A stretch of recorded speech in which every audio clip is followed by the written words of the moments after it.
Hi, everyone, and welcome to another Ancient Warfare Answers on the Road.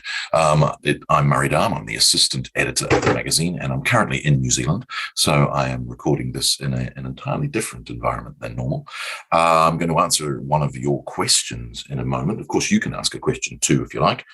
You just need to send us an email or a message. And of course, you can back us on Patreon and become one of our patrons. All you need to do is go to www.patreon.com/ancient warfare podcast. And you can back us three different levels. There is Legionary, Optio, and Centurion. And each of those levels gets a different access to the magazine, whether it be digital or a physical copy of the magazine. Now, of course, the other thing is that what we do in these Ancient Warfare Answers is that either Jasper or I or both of us will answer one of your questions in a short burst of 10 minutes of Ancient Warfare. So it's really your weekly Ancient Warfare fix. And then every month, the whole team will meet to discuss some issue of Ancient Warfare. We have two different types. One is what we call an in-betweener, which we will talk about some topic of Ancient Warfare. And the other is, of course, we discuss the most recent issue of Ancient Warfare magazine. And we discuss the theme of that magazine in terms of what articles have discussed and things like that, and other topics arising therefrom. And so these are the short little bursts. Now, the question we've got today is one close to my own heart. Do we have any indication as to what Epaminondas of Thebes looked like? He was a fantastic general, and I find it strange that we have not found any statues or busts that portray him. Is it because Alexander razed Thebes to the ground? Short answer, yes. I think it is because we razed Thebes to the ground. Alexander did in 335 BC as a lesson to the other Greek states that they should not rebel against his control. Of course, Macedon controlled Greece from 338 BC, from the Battle of Chaeronea onwards, and as a way of shoring up his rear in terms of about to march off to fight the Persian Empire, Alexander used Thebes as an example and razed it, which is perhaps one of the greatest crimes that Alexander committed against culture. It gets refounded in 315 BC, and so there is a Thebes going forward, but it's not the seven-gated Thebes of the generations that go back before the Trojan War. That is the subject of myth. That is the home of Heracles. So yes, that's probably the reason why Epaminondas gets. We don't know what he looked like. However, there are also possibilities. The literary picture of Epaminondas is actually quite a vast one and quite a complex one, because not only do we have the historical accounts. Now, there's a problem in the historical accounts of Xenophon.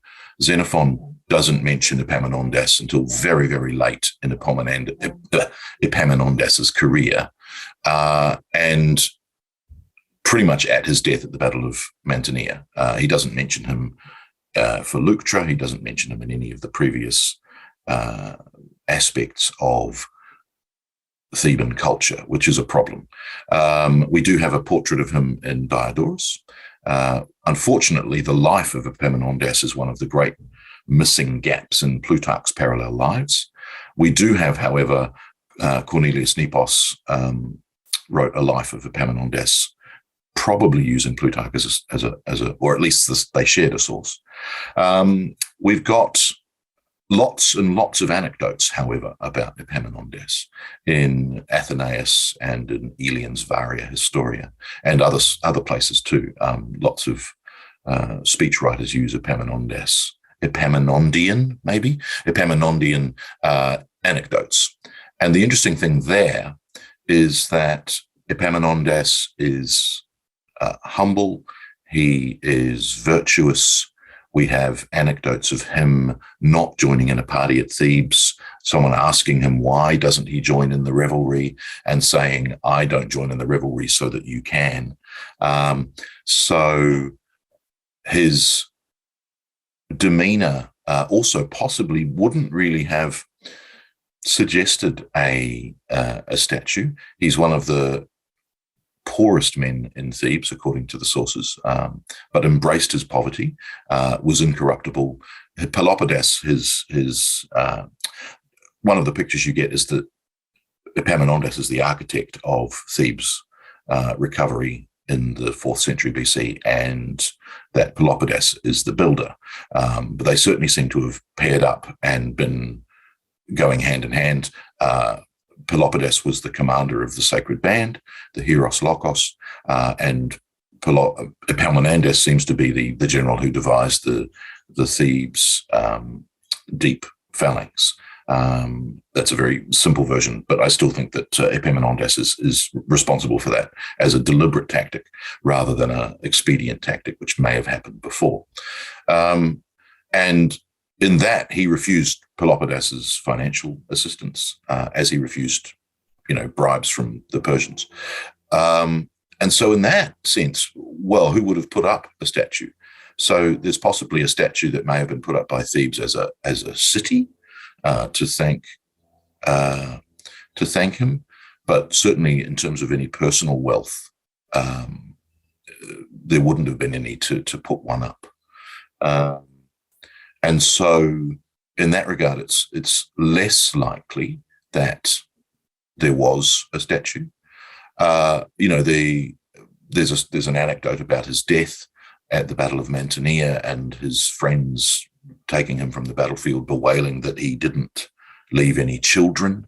And his response was, "I have 2 daughters. Their names are Leuctra and Mantinea." So in the good old Epaminondian fashion, the monument to Epaminondas's memory are those 2 battles. And obviously we do have the Leuctra monument. So in a way, you might say that is the portrait of Epaminondas.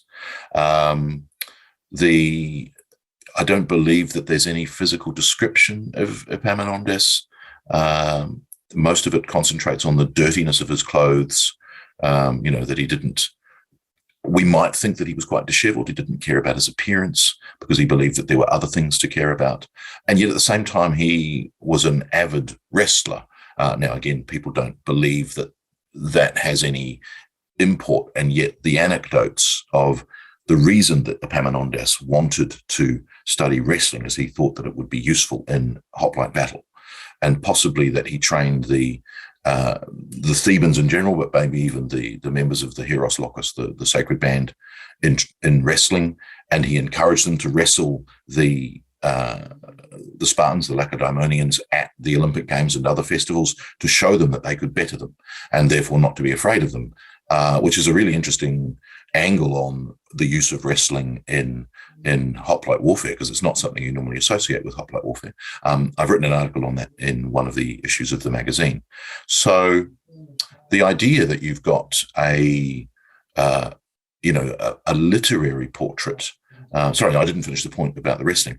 Of course, the wrestling was all about oiling the skin and being prepared. So chances are the dirty and disheveled isn't actually accurate. It's a literary trope, and that if he's wrestling, then certainly he's in prime physical condition. Secondly, he's probably oiled his skin and scraped off the dirt as a wrestler. So whatever his hair and disheveled hair looked like, maybe not if he's a wrestler. And of course, you've also got the literary trope of the wrestling, but you've also got the literary trope of the poverty. So it's a very hard one to work out which one's an accurate picture. But there's certainly a picture that emerges of his demeanor. He's in the middle of the phalanx. We have, again, anecdotes that he's the one leading the phalanx forward at Leuctra and Mantinea, he's killed at Mantinea, having just learned that the Spartans have retreated. So in that regard, he certainly isn't someone who backs away. He's very much a follow me leader, not a do this, do that, go there leader. So there's a literary picture, but not a portrait. But I think one of the great things about the anecdotes of Epaminondas is they do paint a picture before your mind of what he what he was like. What he physically looked like is different.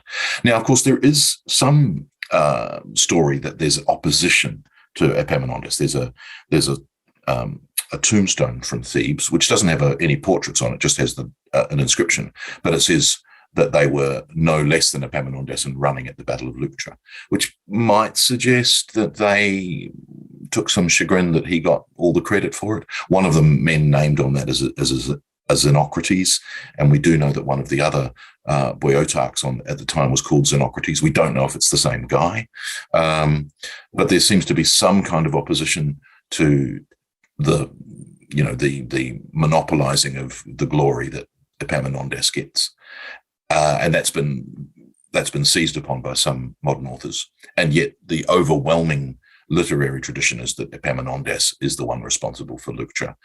You won't find that in Xenophon, however. Xenophon, interestingly, wants to focus on how the Spartans lost the Battle of Leuctra, not how the Thebans won it. And so, therefore, Epaminondas isn't even mentioned. Xenophon doesn't even mention the Battle of Tegara in 375, which Pelopidas won against two more of Spartans. We need to use Plutarch and Diodorus alone for that. It's not even in Xenophon. So, yes, there's a vast literary tradition that it's Epaminondas' reforms, and Epaminondas is responsible in the Theban reforms of the 4th century BC. Unfortunately, we don't know what he looked like, but there's enough literary picture to really bring the man to life before your eyes. Thank you. See you next time.